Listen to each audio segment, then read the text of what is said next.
আর কেউ বলবে?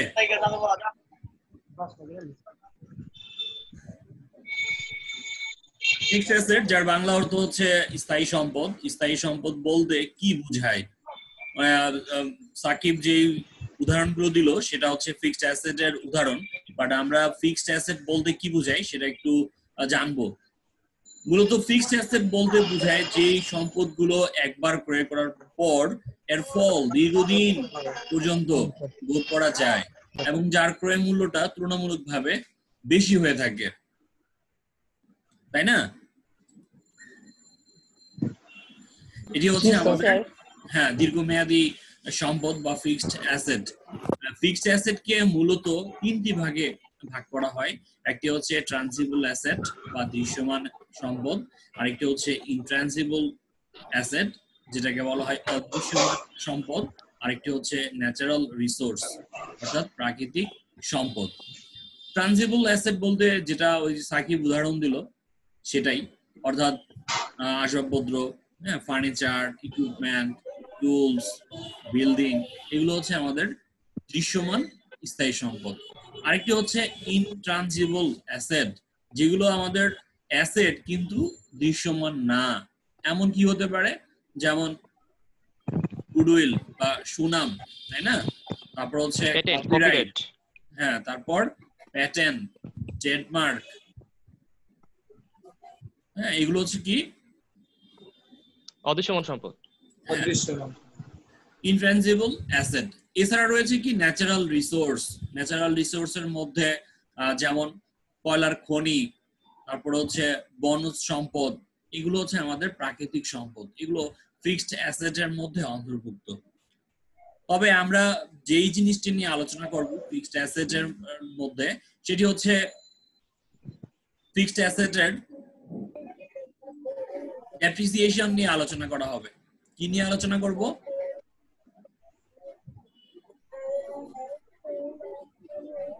ডেপ্রিসিয়েশন বাংলা হচ্ছে অবচয়। অবচয় বলতে কি বোঝায়? তোমরা এটা মোটামুটি যারা বিজনেস ব্যাকগ্রাউন্ডের স্টুডেন্ট তারা পরিচিত। অবচয় বলতে কি বোঝায় কেউ বলতে পারবে? অবচয় বলতে বোঝায়, জি স্যার, অবচয় বলতে বোঝায় কোনো সম্পত্তি দীর্ঘদিন ব্যবহার করার পর যখন এর তুলনামূলক মূল্য হ্রাস পায়। এবং যে মূল্যটা হ্রাস পায় সেই মূল্যটা আমরা চোখে দেখি। স্থায়ী সম্পত্তির মূল্য হ্রাস পাওয়াকেই অবচয় বলে। অর্থাৎ আমি এখন যত টাকা দিয়ে একটি যন্ত্রপাতি ক্রয় করি, এটা 1 বছর পর ঠিক তত টাকায় বিক্রি করা যাবে না, তার চেয়ে কমে বিক্রি করতে হবে। এই যে মূল্য যে হ্রাস পেল বা কমে গেল বা এটার ক্ষতি হলো, বা ক্ষয় হলো, এটাকে বলা হয় কি অবচয়, তাই না? এটাকে একটা অদৃশ্যমান লেনদেন বলা হয়। কেন? কারণ তুমি এটা দেখছো না কিভাবে এটার মূল্য কমে যাচ্ছে। তুমি যদি বাজার থেকে একটা মোবাইল একেবারে নতুন একটা মোবাইল হ্যান্ডসেট কিনে নিয়ে আসার পর দেখলা যে তোমার কাছে এই সেটটা আর ভালো লাগতেছে না, অর্থাৎ মনে হচ্ছে যে এর চেয়ে বেটার আমি আরেকটা কিনতে পারতাম, আমি এটা আর কিনবো না, ব্যবহার করবো না। তাহলে এটা তুমি যদি সেল করতে চাও, কথার কথা তুমি 10,000 টাকা দিয়ে একটি মোবাইল সেট কিনে নিয়ে আসলা, বাসায় আসার পর তুমি এটা বিক্রি করে দিবে, তাহলে কি তুমি 10,000 টাকা বিক্রি করতে পারবে?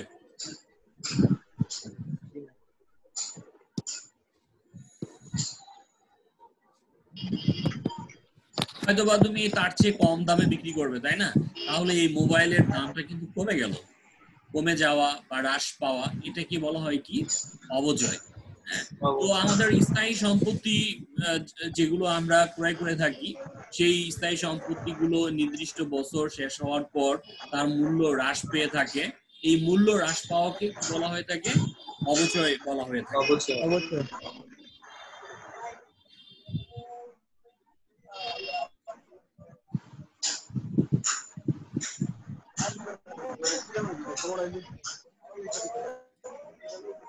আমাদের এই অধ্যায়ের অনেকগুলো অবচয়ের পদ্ধতি নিয়ে আলোচনা করা হবে, তবে সকল পদ্ধতিগুলো ধারাবাহিকভাবে দেখানো হবে যে কিভাবে কি অবচয় কার্যকর করতে হয় সেটা।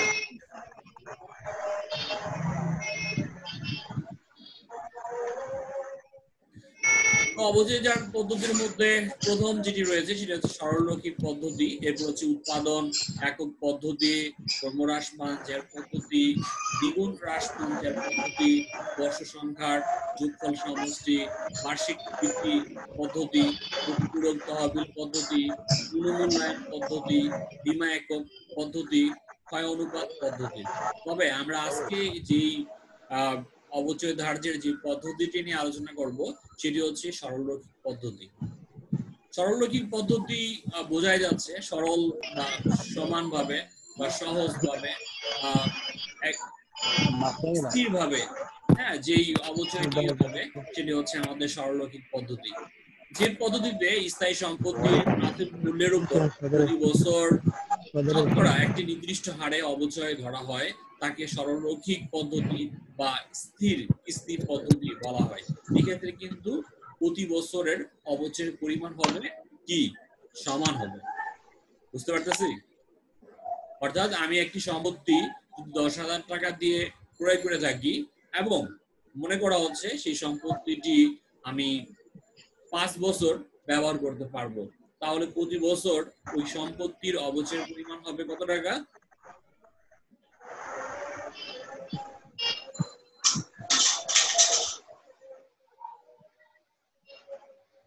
বুঝতে পারছি?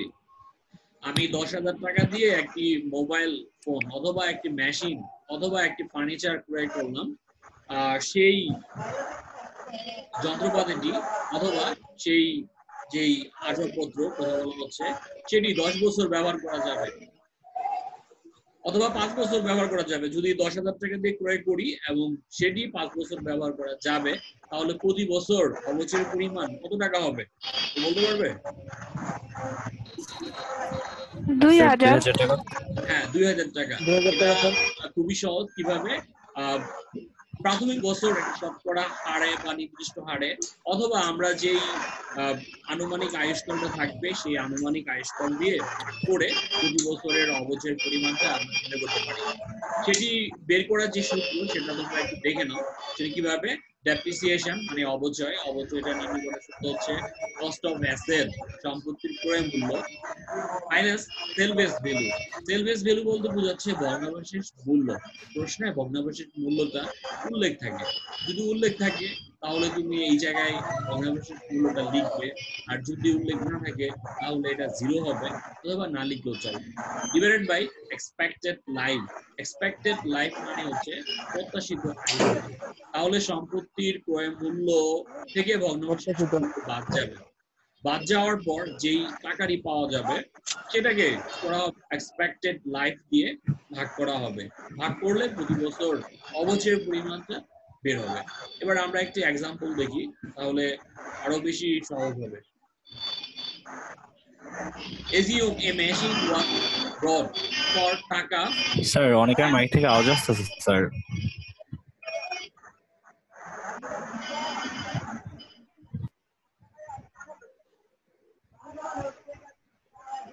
আপনার কথা।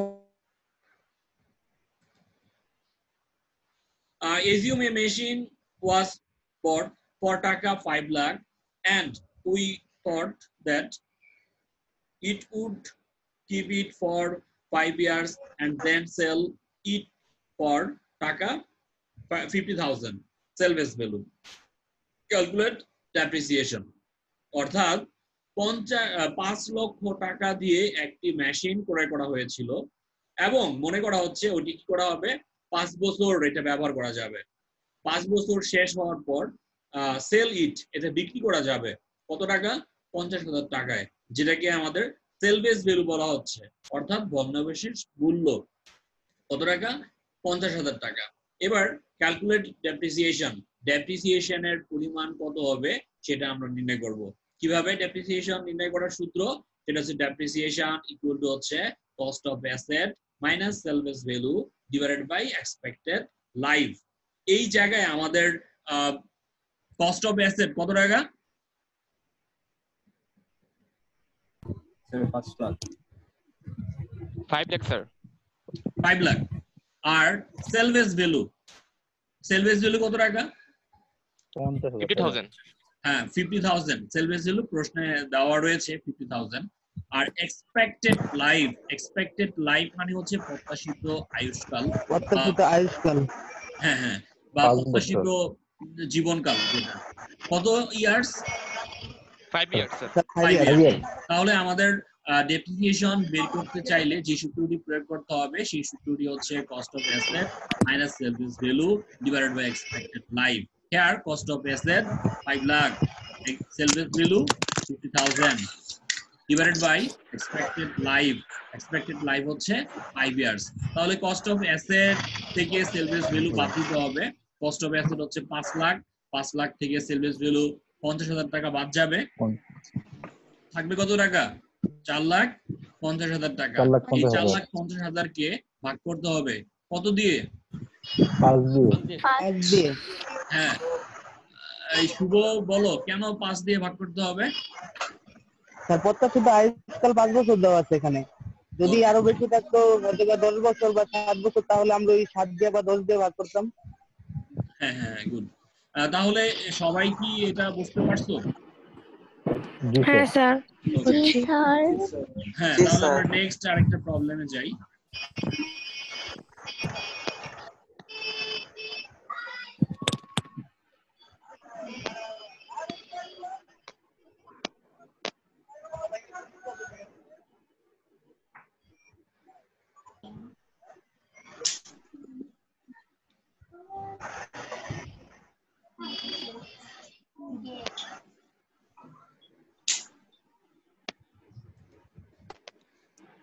সবাই মাইক গুলো অফ করে দিলে ভালো হতো মনে হয়।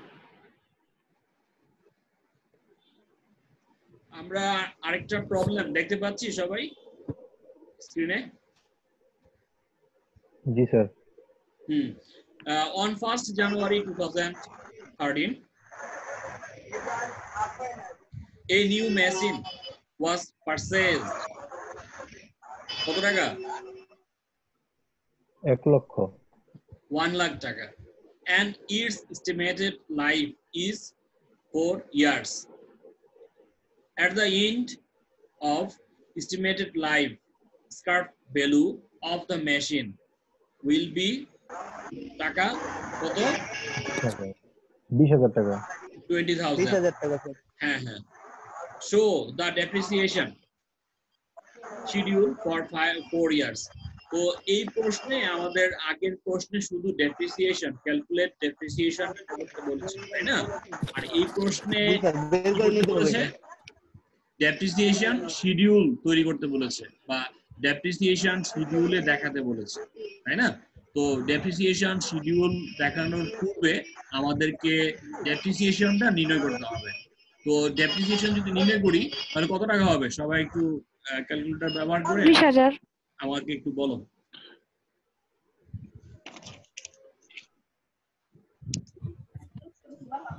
অবচয় বের করতে হবে না? হ্যাঁ হ্যাঁ, অবচয়ের পরিমাণটা অবচয় 20,000 টাকা আছে। 20,000 টাকা আছে। 20,000 টাকা আছে। বের করতে পারছো? জি স্যার, 20,000 টাকা। কিভাবে একটু একজন বলো কিভাবে বের করতে পারছো? স্যার আসবাবপত্রের মূল্য থেকে। বলো বলো, সামিয়া বলো। বলো একজন বলো। স্যার আসবাবপত্রের মূল্য থেকে ভগ্নাবশেষ মূল্যটা বাদ দিয়ে বছর দিয়ে ভাগ করছি। হ্যাঁ, আসবাবপত্রের মূল্য ছিল হচ্ছে 1 লক্ষ টাকা আর ভগ্নাবশেষ মূল্য হচ্ছে 20,000 টাকা। তাহলে 1 লক্ষ টাকা থেকে 20,000 টাকা বাদ দিলে হবে 80,000 টাকা। 80,000 টাকা। এই 80,000 কে ভাগ করতে হবে কত দিয়ে? 4 দিয়ে, 4 বছর। 4 দিয়ে। তাহলে বের হবে কত টাকা? 20,000 টাকা। 20,000 টাকা। তাহলে অ্যানুয়াল ডেপ্রিসিয়েশন 20,000 টাকা। সবাই বের করতে পারছি, তাই না? জি স্যার। জি স্যার। যদি বের করতে পারি আমরা এখন পরের যে কাজটি সেটা হচ্ছে ডেপ্রিসিয়েশন শিডিউল তৈরি করব, অর্থাৎ অবচয়ের যে তালিকা সেই তালিকাটা আমরা তৈরি করব। মানে কি স্যার 1 বছর পর পর কত মূল্য ওইটা? হ্যাঁ হ্যাঁ, শিডিউলটা তৈরি করব। হ্যাঁ হ্যাঁ।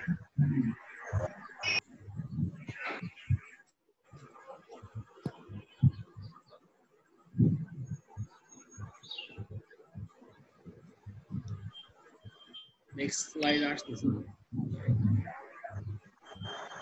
আচ্ছা, এই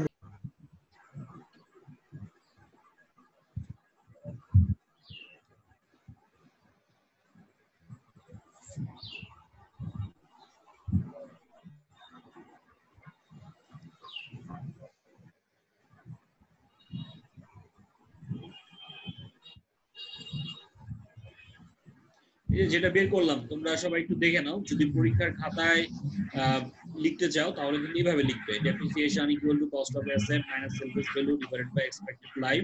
1 লাখ থেকে 20,000 টাকা মাইনাস করবে, তারপর সেটাকে কি করবে, 4 দিয়ে ভাগ করবে। এখন আমাদের যেটি করতে হবে সেটা হচ্ছে ডেপ্রিসিয়েশন শিডিউল। হ্যাঁ, আন্ডার স্ট্রেট লাইন মেথড, সরলরৈখিক পদ্ধতি ব্যবহার করে আমরা কি করব, ডেপ্রিসিয়েশন শিডিউলটা তৈরি করব। তাহলে খেয়াল করি যেভাবে তৈরি করতে হবে, প্রথম একটি স্টক কাটতে হবে, কয় কলাম বিশিষ্ট, 5 কলাম।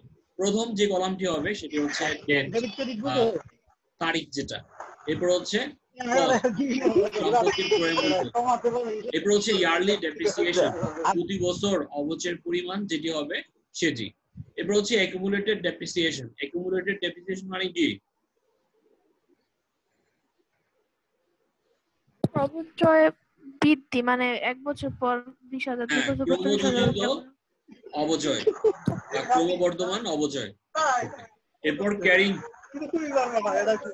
এন্ড অফ দা ইয়ার, অথবা আমাদের যেই ডেপ্রিসিয়েশনটা হবে সেই ডেপ্রিসিয়েশনটা বাদ দেওয়ার পর সম্পত্তির মূল্য যেটি হবে সেটি হচ্ছে আমাদের এই কলামে বসবে। ঠিক আছে, ওকে।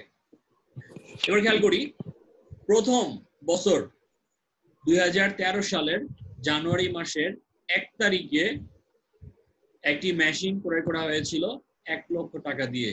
তাহলে প্রথম বছরের প্রথম দিনে আমাদের কি অবচয়ের পরিমাণটা নির্ণয় করতে হবে, নাকি ওই বছর শেষ হওয়ার পর আমরা অবচয়টা নির্ণয় করি? ওই বছর শেষের পরে তো বের করতে হবে। তাহলে খেয়াল করো আমাদের জানুয়ারি মাসের 1 তারিখ 2013 সালের কস্ট অফ অ্যাসেট হচ্ছে 1 লক্ষ টাকা, এটা আমাদের শুরুতে ছিল। আর অবচয়টা হবে কখন, এই বছর শেষ হওয়ার পর, তার মানে হচ্ছে 31/12/2013 সাল। বুঝতে পারতেছি কেন? কারণ শুরুতে আমার 1 লক্ষ টাকাই থাকবে। আর এই জায়গায় খেয়াল করো আমার কিন্তু 1 লক্ষ টাকা নাই, আছে কত, 80,000 টাকা। কেন? কারণ ইয়ারলি ডেপ্রিসিয়েশন যেটা এটা বাদ দিতে হয়েছে। তো 1 লক্ষ টাকা থেকে যদি 20,000 টাকা বাদ দাও হবে কত, 80,000 টাকা। আবার ইয়ারলি ডেপ্রিসিয়েশন যেটা আমরা একটু আগে বের করলাম সেটা প্রতি বছর অবচয়ের পরিমাণ হবে কত টাকা, 20,000 টাকা। তাহলে খেয়াল করো 2013, 14, 15, 16 4 বছরে অবচয়ের পরিমাণ 20,000, 20,000, 20,000, 20,000। তাহলে এই 2013 সালের শুরুতে হচ্ছে 1 লক্ষ টাকা, 2013 সালের শেষে হচ্ছে এই 1 লাখ থেকে 20,000 টাকা মাইনাস করো 80,000 টাকা হবে। পরে আবার কি করো, এই 80,000 থেকে 20,000 টাকা মাইনাস করো, কত হবে, 60,000 টাকা। পরে এই 60,000 টাকা থেকে তুমি 20,000 টাকা মাইনাস করো, কত হবে, 40,000। 40,000 থেকে যদি 20,000 মাইনাস করো কত হবে, 20,000 হবে। আর অ্যাকুমুলেটেড ডেপ্রিসিয়েশন যেটা আমরা অবচয়, প্রথম বছরের অবচয়ের পরিমাণ হচ্ছে 20,000 টাকা, দ্বিতীয় বছরে এসে আমাদের এই 20,000 প্লাস এই 20,000 যোগ করলে কত হবে, 40,000। হ্যাঁ, তৃতীয় বছর এসে আমাদের দ্বিতীয় বছরে ছিল 40,000 টাকা, আর তৃতীয় বছর হচ্ছে 20,000 টাকা। 20,000 টাকা 40,000 টাকার সাথে যদি যোগ করি তাহলে হবে কত, 60,000 টাকা। আবার এই 60,000 টাকার সাথে যদি 20,000 টাকা যোগ করি হবে কত, 80,000 টাকা। তাহলে খেয়াল করো 4 বছরে আমাদের অবচয়ের পরিমাণ হবে 80,000 টাকা। আর শুরুতে এই যেটা বললাম 1 লক্ষ টাকা, শুরুতে 1 লক্ষ টাকা, আর এটা পরের বছরের 31 তারিখে, অর্থাৎ এই বছর শেষ হওয়ার পর তখন কিন্তু এর ভ্যালু হয়ে যাচ্ছে 80,000 টাকা। আবার এই 1 লক্ষ টাকা থেকে তুমি যদি 20,000 টাকা বাদ দাও তাহলে হবে 80,000 টাকা, যেটা আমরা একটু আগে আলোচনা করলাম। আবার এই 80,000 টাকা থেকে 20,000 টাকা বাদ দিলে হবে 60,000 টাকা। এই 60,000 টাকা থেকে 20,000 টাকা বাদ দিলে হবে 40,000 টাকা। এই 40,000 টাকা থেকে যদি ডেপ্রিসিয়েশন বাদ দাও হবে কত, 20,000 টাকা। এটা হচ্ছে ডেপ্রিসিয়েশন শিডিউল। আমরা এইভাবে ডেপ্রিসিয়েশন শিডিউলটা তৈরি করব। বুঝতে পারছি? তাহলে পরীক্ষায় যদি আসে ডেপ্রিসিয়েশন ক্যালকুলেট করার জন্য, তাহলে আমরা ডেপ্রিসিয়েশন ক্যালকুলেট করব, তারপর হচ্ছে ডেপ্রিসিয়েশন শিডিউল তৈরি করব। এরপর খেয়াল করো আমাদের প্রবলেম নাম্বার 3, এইটা একটু ইম্পর্টেন্ট। হ্যাঁ, Alam limited purchase A machine at the beginning of the year, কত, ইয়ার 2010। 2010 5 লাখ টাকা। It's estimated life is 5 years, এর প্রত্যাশিত আয়ুষ্কাল হচ্ছে 5 বছর। ফ্রেট ইন মানে কি? On the machine. Freight in মানে হচ্ছে আন্তঃপরিবহন, অর্থাৎ 5 লক্ষ টাকা দিয়ে যে মেশিনটি ক্রয় করা হয়েছিল সেই মেশিনটি আনার জন্য ব্যয় হয়েছিল 10,000 টাকা। ইনস্টলেশন এক্সপেন্স আর টাকা 5,000, অর্থাৎ ওই মেশিনটি 5,000 টাকা ব্যয় হয়। The machine is estimated that মেশিনটা প্রতিস্থাপনের জন্য কি 5,000 টাকা ব্যয় হয়? হ্যাঁ স্যার ওখানে তো 10,000 না 1,000 টাকা লেখা। না 10,000 টাকা হবে। 10,000 টাকা হচ্ছে পরিবহন, আর 5,000 টাকা হচ্ছে সংস্থাপন ব্যয় 15,000 টাকা। আর রেসিডিয়াল ভ্যালু হচ্ছে 25,000। রেসিডিয়াল ভ্যালু মানে কি?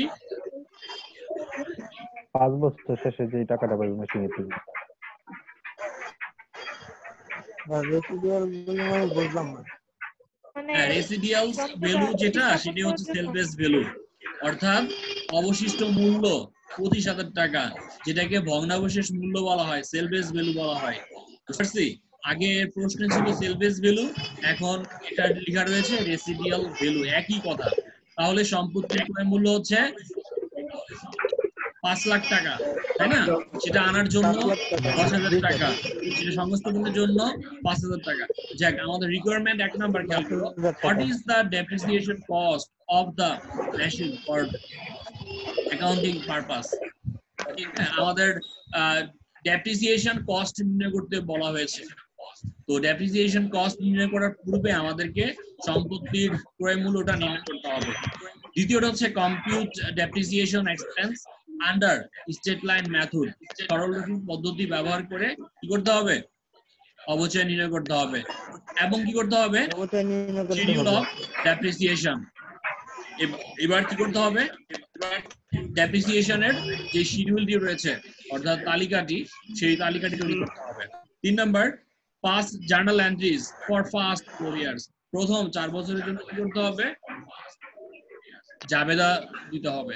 তাহলে খেয়াল করো, আমরা যেই সম্পত্তি ক্রয় করলাম সেই সম্পত্তি আনা এবং সংস্থাপন পর্যন্ত যা যা খরচ হবে সেই সকল খরচগুলো যোগ হবে।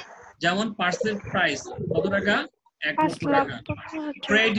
ফ্রেট ইন মানে হচ্ছে ক্রয় পরিবহন, কত টাকা? 10,000 টাকা। ইনস্টলেশন এক্সপেন্স সংস্থাপন ব্যয় 5,000 টাকা। তাহলে মেশিন কস্ট কত? মেশিন 1 লাখ টাকা কই পাইলেন? 1 লাখ টাকা কই পাইলেন? 1 লাখ না তো, 10,000। এখানে হচ্ছে 5 লাখ, এটা প্রশ্নে দেওয়া ছিল। পরিবহন যেটি 10,000, এটাও প্রশ্নে দেওয়া রয়েছে। 5,000 ইনস্টলেশন এক্সপেন্স, এটাও প্রশ্নে দেওয়া রয়েছে। তাহলে 5 লাখ 10,000 আর 5,000 যোগ করলে হবে 5,15,000। এই 5,15,000 টাকা হচ্ছে মেশিনের মূল্য। ঠিক আছে, ওকে। এবার এই মেশিনের মূল্য থেকে আমাদের সেলস ভ্যালুটা, যেটা এই প্রশ্নে রেসিডিয়াল ভ্যালু নামে ছিল, তাই না? তাহলে 5,15,000 থেকে যদি 25,000 টাকা বাদ দেওয়া হয়, তাহলে ডেপ্রিসিয়েবল কস্ট হবে 4,90,000 টাকা। অর্থাৎ অবচয়যোগ্য মূল্যের পরিমাণ হচ্ছে 4,90,000 টাকা। আমরা কি বুঝতে পারছি? সম্পত্তির ক্রয় মূল্য হচ্ছে 5,15,000 টাকা, আর সেটা থেকে সেলস ভ্যালু বাদ দেওয়ার পর যেটি পেলাম সেটা হচ্ছে ডেপ্রিসিয়েবল কস্ট। এবার আমাদের দ্বিতীয় যে কাজ সেটি হচ্ছে ডেপ্রিসিয়েশন নির্ণয় করতে হবে। তাহলে cost of asset minus salvage value divided by expected life. Cost of asset কত টাকা? 5,15,000 টাকা।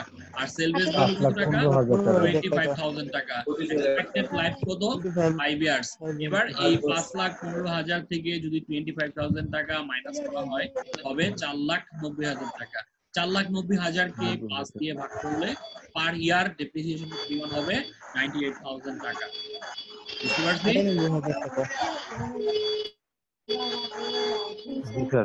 সবাই কি বুঝতে পারছি ডেপ্রিসিয়েশনের পরিমাণটা? হ্যাঁ, যদি বুঝতে পারি তাহলে আমাদের আগের প্রশ্নের মতো আমাদের আবার কি করতে হবে? ডেপ্রিসিয়েশন শিডিউল তৈরি করতে হবে। তাহলে ডেপ্রিসিয়েশন শিডিউলটা দেখো, এই যে ইয়ার প্রথম বছরের শুরুতে 5,15,000 টাকা, প্রথম বছর শেষ হওয়ার পর 5,15,000 টাকা, ইয়ারলি ডেপ্রিসিয়েশন হচ্ছে 98,000 টাকা। এরপর এই 98,000 টাকা বাদ দিতে হবে 5,15,000 থেকে, বাদ দেওয়ার পর হবে 4,17,000 টাকা। এই 4,17,000 টাকা আমাদের এখানে এই প্রতি বছরের ডেপ্রিসিয়েশনটা আমরা এই কলামে লিখবো, আর একুমুলেটেড ডেপ্রিসিয়েশনটা এই কলামে লিখবো। আর এটা হচ্ছে বুক ভ্যালু, অর্থাৎ এই 5,15,000 থেকে 98,000 টাকা ডেপ্রিসিয়েশন বাদ দেওয়ার পর 4,17,000 টাকা হলো। এরপর 4,17,000 টাকা থেকে তুমি বাদ দিবে কত টাকা? 98,000 টাকা। বাদ দিলে হবে 3,98,000 থেকে আবার 98,000 টাকা বাদ দিলে হবে 2,21,000 টাকা। এইভাবে আমরা প্রতি বছরের ডেপ্রিসিয়েশন শিডিউল তৈরি করবো। ওকে, এরপর আমাদের এই প্রশ্নের তৃতীয় যে রিকোয়ারমেন্ট ছিল সেটি হচ্ছে জার্নাল এন্ট্রি তৈরি করতে হবে, তাই না? জার্নাল এন্ট্রি যদি তৈরি করতে চাই, যেভাবে আমরা জেনারেল জার্নাল করি ঠিক একইভাবে আমরা ঘর কাটবো। উপরে হচ্ছে প্রতিষ্ঠানের নাম লিখবো, জার্নাল এন্ট্রিজ, তারপর হচ্ছে ডেট হবে, এরপর হচ্ছে অ্যাকাউন্ট টাইটেল হবে, রেফারেন্স হবে, ডেবিট টাকা, ক্রেডিট টাকা। প্রথমে যে আমরা সম্পদ ক্রয় করেছিলাম, এই সম্পদ ক্রয় করার জন্য মেশিনারি ডেবিট আর হচ্ছে ব্যাংক ক্রেডিট। কেন? কারণ আমরা সম্পদ ক্রয় করেছি, এই জন্য সম্পদ ক্রয় করার যে জার্নাল, সম্পদ আসলে ডেবিট হবে আর টাকা চলে যাচ্ছে। এখানে আমরা নরমালি যেহেতু টাকার অ্যামাউন্টটা বড়, সেই জন্য ক্যাশ না লিখে ব্যাংক লিখবো। তবে ক্যাশ লিখলেও যে ভুল হবে বিষয়টা তা না, তবে বেশি বড় যে লেনদেন গুলো হয় সেগুলো মূলত চেকের মাধ্যমে হয়ে থাকে, এই জন্য এখানে ক্যাশ না লিখে ব্যাংক লিখা হয়েছে। তারপর এই বছর শেষ হওয়ার পর, অর্থাৎ প্রথম বছর শেষ হওয়ার পর ডেপ্রিসিয়েশন হবে। ডেপ্রিসিয়েশন দেখো ডেবিট আর একুমুলেটেড ডেপ্রিসিয়েশন ক্রেডিট হবে। এরপর এই ডেপ্রিসিয়েশনটা কি করতে হবে? ইনকাম সামারিতে আমাদের পোস্টিং দিতে হবে, ইনকাম স্টেটমেন্টে। এই জন্য ইনকাম সামারি ডেবিট আর ডেপ্রিসিয়েশন এক্সপেন্স ক্রেডিট 98,000 টাকা। পরের বছরে এসে, অর্থাৎ 2011 সালে এসে নতুন করে কিন্তু আর কোনো মেশিন ক্রয় করা হচ্ছে না, কারণ 2010 সালেই আমাদের এই প্রশ্নে মেশিন ক্রয়ের কথা বলা ছিল। এরপর 2011 সাল, তখন শুধুমাত্র অবচয় হয়েছে এবং সেই অবচয়টা আমরা আয় ব্যয় হিসাবে আবার পরবর্তীতে পোস্টিং দিচ্ছি। তাহলে আমাদের দ্বিতীয় বছরে এসে depreciation expense debit, accumulated depreciation credit একই টাকা 98,000 টাকা, এবং এটা আবার কি করতে হবে? ইনকাম সামারিতে পোস্টিং দিতে হবে, income summary debit, depreciation expense credit. 2012 সালে এসে ঠিক একইভাবে এখানে আমাদের depreciation expense debit, accumulated depreciation credit, income summary debit, আবার ডেপ্রিসিয়েশন ক্রেডিট। আমাদের প্রথম 4 বছরের কথা বলা হয়েছিল, এই জন্য 2013 সালে এসে আমাদের অ্যাকাউন্ট শেষ হয়ে যাচ্ছে, হিসাব শেষ হয়ে যাবে 2013 সাল। Depreciation expense debit, accumulated depreciation credit, এই ডেপ্রিসিয়েশনটা আবার কি করতে হবে? ইনকাম সামারিতে পোস্টিং দিতে হবে, এই জন্য income summary debit, depreciation expense credit. সবাই কি বুঝতে পারছি?